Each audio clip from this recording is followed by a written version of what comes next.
Bonjour et bienvenue dans cet épisode du podcast État de femme. Il s'agit ici de donner la parole à des femmes afin qu'elles prennent conscience de leurs capacités, de leurs ressources et qu'elles nous en fassent part. Aujourd'hui, je reçois à mon micro Blandine qui vient se livrer autour de sa relation au travail. Elle nous parle d'expérience, elle nous parle de sa place dans un milieu pas si simple en tant que femme. Selon l'Observatoire des inégalités, en politique, la parité progresse lentement au niveau local comme au Parlement. En effet, seulement 20% des maires sont des femmes. Il est intéressant de noter que la part des femmes augmente davantage parmi les jeunes élus avant 40 ans. À cet âge-là, la parité est quasiment atteinte alors que les femmes ne représentent que 31% des élus de plus de 75 ans. Blandine, un parcours d'engagement et un souci d'égalité. Bonjour Blandine. Bonjour Nadia. Merci beaucoup d'être venue à mon micro pour mon podcast En conscience. Je vais te poser plein de questions et j'espère qu'on passera un bon moment d'échange. Est-ce que tu pourrais te présenter à nous ? Oui, donc moi je suis Blandine Sarrazin, j'ai 66 ans. Je suis issue d'une famille d'agriculteurs et je suis née en Eure-et-Loir. Mais quand j'avais 9 ans, mes parents sont allés dans le Lot-et-Garonne. Donc mon département de cœur est le Lot-et-Garonne, voilà, où il y a toute ma famille, puisque j'ai un frère et une sœur.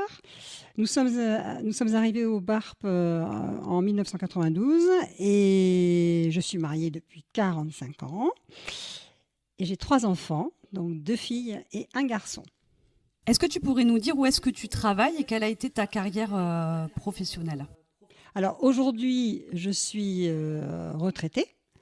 J'ai eu une carrière professionnelle de l'âge de mes 19 ans jusqu'à 60 ans. Voilà. 19 ans parce que j'ai eu un BTS en fait, de commerce international à 19 ans. Et puis j'ai tout de suite commencé comme assistante commerciale export dans une entreprise dans le Lot-et-Garonne qui fabriquait des luminaires en verre soufflé-bouche. Voilà. Après, je suis devenue commerciale export et puis après, j'ai changé de métier et j'ai fini en fait en Gironde comme directrice commerciale dans une entreprise qui fabriquait des produits en béton pour le bâtiment. Et par ailleurs, je suis à la retraite, mais aujourd'hui, je suis maire de la commune. Maire de la commune du BARP. Tout à fait. Blandine, est-ce que dans ton activité professionnelle, il y a eu des moments au cours desquels tu as senti que c'était plus facile ou bien plus difficile d'être une femme ? Alors, plus facile ou plus difficile ? Alors, comme je te le disais, en fait, pour des questions aussi, je dirais, financières de mes parents, je n'ai pas pu faire de plus longues études que le bac+2, ce que j'aurais aimé. Mais du coup, je souhaitais vraiment évoluer jusqu'à un certain niveau dans ma carrière. Et en tant que femme, pour évoluer dans une entreprise privée, je pense qu'il faut donner plus que ce que fait un homme. Hein. Et là, j'ai dû travailler dur, mais bon, je l'ai fait parce que j'ai bien voulu. Hein. Donc c'est un point quand même qui est à soulever. Après, si je regarde l'autre côté positif, j'ai fait pas mal de négociations en centrale d'achat, surtout sur la fin de ma carrière, et centrale d'achat du bâtiment, donc ils n'ont pas forcément l'habitude de voir arriver une femme, et c'est un point positif. C'est un point positif parce que tu décontenances un petit peu la personne, enfin ça se passe pas trop mal dans la négociation. C'est quand même intéressant que pour une fois, effectivement, ce soit avantageux d'être une femme dans un secteur d'activité qui est quand même très masculin, le bâtiment. Donc merci pour ce retour d'expérience. Est-ce que toi, tu peux nous dire en tant que femme, comment tu as choisi d'incarner ta mission, tes fonctions ? Est-ce qu'il y a des choses, des valeurs, des choses auxquelles tu es très attachée en tant que femme ? Alors déjà, que ce soit pendant ma carrière professionnelle ou maintenant en tant que mère, quand j'agis ou je réfléchis, je ne me pose pas la question, le fait d'être une femme ou pas ne rentre pas en ligne de compte. Enfin, je le fais parce que par rapport à mon savoir-être et mon savoir-faire. Mais je ne le fais pas parce que je suis une femme. Je ne sais pas si je réponds bien à ta question. Ça, c'est un premier point. Par contre, là où je pense que je vais pouvoir dire quelque chose qui va peut-être dans ton sens, mais c'est quelque chose sur lequel je suis très, très attachée, c'est que je fais très attention à l'équilibre entre les hommes et les femmes. Pour moi, c'est un point hyper important. Dans les conversations, par exemple.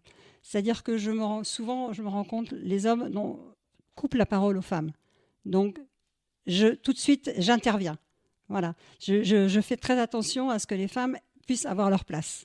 Là, tu évoques surtout la situation dans laquelle tu es actuellement, dans le cadre de la politique ou de manière générale ? Non, de manière générale, quand j'étais en activité professionnelle, moi, je me retrouvais plutôt seule dans des réunions de direction qu'avec des hommes. Donc, je n'hésitais pas à élever la voix en fait pour pouvoir m'exprimer, mais aussi également dans les réunions entre élus, voilà, toutes les réunions dans lesquelles nous sommes, c'est important que tout le monde puisse s'exprimer, y compris les femmes à leur niveau. Merci pour ça. Effectivement, la parité est quelque chose qui est maintenant de plus en plus assumé et de plus en plus mis en place à tous les niveaux, et c'est quand même bien heureux, nous sommes d'accord. En quoi le fait d'être une femme influence-t-il ta manière de travailler ? Ce qui rejoint finalement un petit peu la question d'avant, mais est-ce que du coup, le fait d'être une femme, ça t'oblige, ou en tout cas ça te demande peut-être plus, comme tu l'as dit tout à l'heure, de t'affirmer davantage et de tenir compte d'autres choses dont tu n'aurais pas tenu compte si tu n'avais pas été une femme ? Écoute, en fait, des fois ça peut être considéré, enfin moi des fois je le considère comme un inconvénient, mais je suis très sensible. Alors est-ce que c'est le fait d'être une femme ? Des fois je parle, même en public, et je sens que j'ai ma gorge qui se noue, donc je respire un grand coup pour pouvoir continuer. Et ça, je me dis que peut-être que les femmes ont une sensibilité plus importante. Après, est-ce que c'est un défaut ? Je pense dans la vie, il faut aussi montrer que la sensibilité, ça fait partie de la vie. On n'est pas obligé d'avoir une carapace tout le temps. Donc, c'est important. Sinon, je ne sais pas quoi te répondre par rapport à ça. Finalement, tu as répondu. Effectivement, c'est le fait pour toi peut-être, le fait d'être une femme, c'est aussi arriver à composer en fait avec ta sensibilité et finalement peut-être en faire une force, de se dire en fait c'est moi en tant que femme dans la politique ou en tant que femme de manière générale, et je suis avec cette émotion-là et c'est complètement ok quoi. Et c'est vrai que je suis pas sûre que les hommes auraient cette capacité en tout cas à prendre conscience des émotions et à l'assumer de cette manière-là. Donc non, tu as bien répondu à la question. Bon, merci alors. Et ça fait le lien effectivement avec les deux dernières questions. De manière générale, dans quel état te met ton travail, ton activité professionnelle et du coup les émotions qui s'y rattachent ? Alors déjà, dans quel état me met mon travail ? Moi, je suis dans l'action, la réflexion, les échanges. Je n'aime pas du tout décider seule. Je partage toujours avec tous les élus, les agents. Voilà. Rechercher des solutions, faire du partage d'expérience. J'aime beaucoup aussi transmettre à des jeunes. Donc, quand il y a des jeunes agents, par exemple, voilà, j'aime bien transmettre, c'est important. Voilà, bon, dans quel état me met mon travail ? Après, ça dépend des événements aussi. Si tu parles d'émotions, je peux être dans la joie, je peux être dans la colère aussi. Malheureusement, ça arrive aussi. Ça arrive rarement, mais il y a des choses que je ne supporte pas, c'est sûr. Voilà, l'intolérance, alors bon, tout ça, c'est important. J'ai fait partie d'Amnesty International depuis que j'étais jeune, et quand Voltaire dit « Je ne suis pas d'accord avec ce que vous dites, mais je me battrai jusqu'au bout pour que vous puissiez le dire », c'est important pour moi. Voilà, c'est quelque chose que j'ai en tête depuis mes 20 ans à peu près. La liberté d'expression, de pouvoir s'exprimer. Oui, voilà, c'est ça. Après, c'est compliqué à répondre. Les émotions, on passe par plein d'émotions différentes en fonction des situations que l'on trouve. Quand je reçois des personnes qui ont des difficultés, donc c'est compliqué, parce qu'il faut en effet garder une certaine distance, mais on est forcément touché par des situations de vie. Bon, on cherche des solutions, mais on est touché par des situations de vie. Et après, quand on est en négociation avec des promoteurs, c'est autre chose. Enfin, il y a plein de situations très différentes dans la vie d'un élu.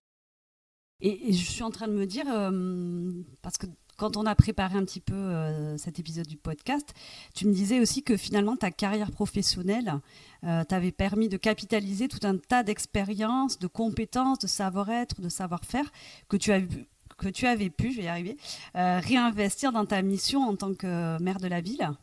Ah oui, absolument. Il y a un épisode où vraiment je me suis dit, mais il y a vraiment un parallèle. C'est quand je suis allée au ministère de l'Intérieur pour défendre le dossier de candidature de la gendarmerie.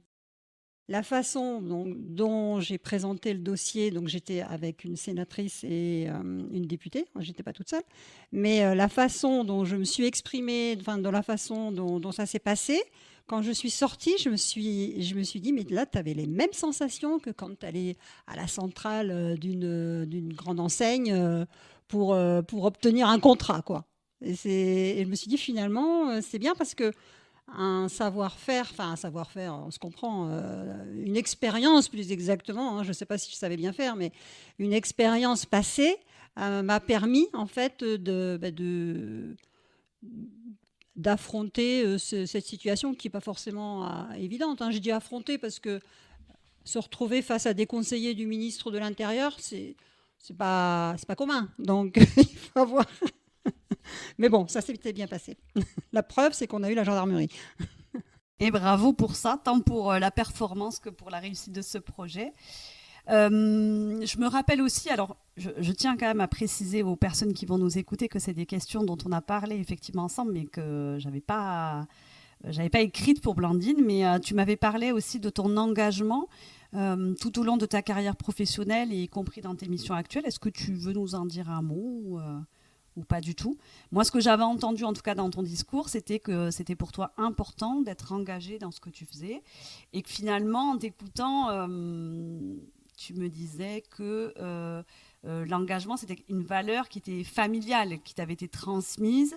Donc, je me permets de te poser la question. Évidemment, tu n'es pas obligé de répondre parce que ce n'était pas prévu, mais je trouve que c'est intéressant dans le cadre de cet épisode de pouvoir avoir accès à ça. Alors, c'est vrai que l'engagement associatif, notamment, c'est quelque chose que moi, j'ai vécu dedans parce que mes parents, ils s'occupaient des parents d'élèves, ils s'occupaient de plein de choses.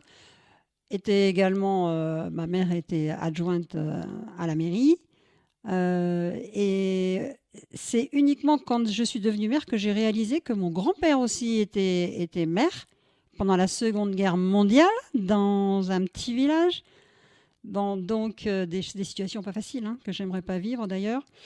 Mais voilà, donc être engagé au niveau associatif aussi, c'est important. Moi, comme je t'ai dit tout à l'heure, Amnesty International. Moi, à un moment donné, mes enfants ont fait du handball. Je ne suis pas très sportive moi-même, mais eux ont fait du hand. Et je suis, à un moment donné, devenue présidente du club de hand. Voilà, à une époque où ma carrière professionnelle me le permettait. Mais oui, de toute façon, si je n'avais pas été élue, je serais allée dans des associations pendant ma retraite parce que c'est quelque chose qui est ancré en moi, le lien social. Je ne resterai pas toute seule dans ma maison. C'est important pour moi de faire des choses pour la société. Merci beaucoup pour tout ça, Blandine. Je ne vais pas ajouter d'autres questions qui n'ont pas été prévues. Pour moi, c'est bon. Est-ce que toi, il y a des choses que tu voudrais rajouter dans le cadre de cet épisode des femmes et du travail ? Ce que je peux rajouter juste, c'est que moi et ma sœur, nous avons été élevés par une maman. Ma maman a aujourd'hui 88 ans. Et elle nous a vraiment élevés dans l'idée que nous devons prendre notre place. Elle-même, qui à cette époque, c'était quand même plus compliqué, a été, je dirais, sans être féministe jusqu'au boutiste, elle faisait attention à bien avoir sa propre place dans la famille. Mon père avait acheté une partie de la ferme, elle a voulu acheter une autre partie parce qu'elle était exploitante agricole également. Et c'est des valeurs qu'elle nous a inculquées. Et c'est vrai qu'ils restent, qui restent en nous, hein, que ce soit moi ou ma sœur également, qui restent en nous. Voilà. Et que j'avoue que j'ai aussi inculqué à mes filles, bien évidemment, qui ne sont pas en reste dans leur vie professionnelle ou leurs engagements. Oui, c'est la transmission effectivement du féminisme, de prendre sa place. Et en effet, j'imagine assez facilement combien ça a été difficile pour ta maman à cette époque-là de prendre sa place. Surtout en tant qu'exploitante agricole, les conditions étaient vraiment très difficiles. Et c'est bien heureux d'entendre tout ça, que tu aies pu, toi, capter cette énergie-là, ce féminisme-là, et le transmettre également à tes enfants, à tes filles. Ça me semble bien heureux et rassurant pour la société dans laquelle nous sommes. Mais oui, mais alors je voudrais juste rajouter que pour moi, la place de la femme, elle est l'égale de l'homme. Il n'est pas question de dire c'est les femmes qui sont au-dessus des hommes ou les hommes qui sont au-dessus des femmes. Et c'est quelque chose que je ne me pose pas la question quand je fais quelque chose de me dire je suis une femme, donc non, je suis moi, point, et c'est tout. Voilà. Tu composes avec le fait d'être une femme, ou en tout cas, non, c'est même pas composer en fait ce que tu dis. C'est tu fais les choses et tu penses pas en te disant que tu es une femme. Mais ceci étant dit, ce que j'entends dans ton récit, c'est que quand même, il y a des choses sur lesquelles tu as conscience de te dire, bon, en fait, oui, ça me traverse, ça, je suis comme ça, et c'est complètement OK. Et je te rejoins tout à fait sur l'idée d'égalité des droits, effectivement, et c'est le sens aussi de ce podcast et des choses que je mène par ailleurs à l'extérieur. Hein. Promouvoir les droits des femmes, c'est aussi s'assurer de l'égalité des droits pour tous et pour toutes. Et je pense que c'est la meilleure manière de vivre ensemble. Et je voudrais te remercier d'ailleurs pour faire ce travail-là, parce qu'aujourd'hui et toujours, hein, je pense qu'il faut qu'on reste très vigilant, très très vigilant, surtout dans la période actuelle. Quand je vois arriver ces mouvements de tradwives là aux États-Unis, etc., ça me fait très très très très peur, très très très peur. Et nous devons être vraiment vigilantes à ce que nous ayons notre place autant que les hommes. Je partage tout à fait ton inquiétude et c'est pour ça qu'effectivement, à travers mon action, que ce soit le podcast ou les soirées thématiques que j'anime aussi avec le centre socioculturel, que tu as toujours soutenu, hein, ça je le sais. Tout à fait. Et c'est important de le dire ici. Effectivement, pouvoir donner la parole à tous et à toutes, pouvoir penser la condition des femmes et s'assurer qu'effectivement, nous puissions préserver nos droits et voire même les renforcer dans certains espaces, c'est un combat que nous devons mener toutes et tous ensemble. C'est vraiment mon discours. Je crois qu'effectivement, on ne pourra rien faire sans les hommes. Et l'idée, c'est vraiment qu'il y ait des prises de conscience de manière générale et que tout avance dans le bon sens et sur un pied d'égalité, effectivement. Absolument. Écoute, c'est bon pour moi. Si tu as d'autres choses que tu veux rajouter, n'hésite pas. Écoute, non, je pense qu'on a dit pas mal de choses quand même là. Hein. On est parti d'un sujet particulier et on a fini par un sujet général qui nous tient à cœur toutes les deux, donc je pense que c'est pas mal. Eh bien, je te remercie beaucoup, Blandine, d'être venue jusqu'à mon micro. Je te souhaite plein de belles choses en tant que femme, en tant que travailleuse, en tant que maman et dans tous tes rôles sociaux. Et on va se quitter sur ça. Merci. Merci Nadia. J'espère que le récit de Blandine vous aura plu autant qu'à moi. Et comme toujours, j'espère que son récit permettra l'éveil des consciences autour de l'égalité entre les hommes et les femmes. Si vous voulez me suivre, je vous laisse en commentaire mes coordonnées pour mon profil Spotify et ma chaîne YouTube. Vous pouvez également me retrouver sur Facebook, sur mon profil professionnel Nadia en conscience. Je vous remercie pour votre écoute et votre fidélité et je vous dis à bientôt pour un nouvel épisode.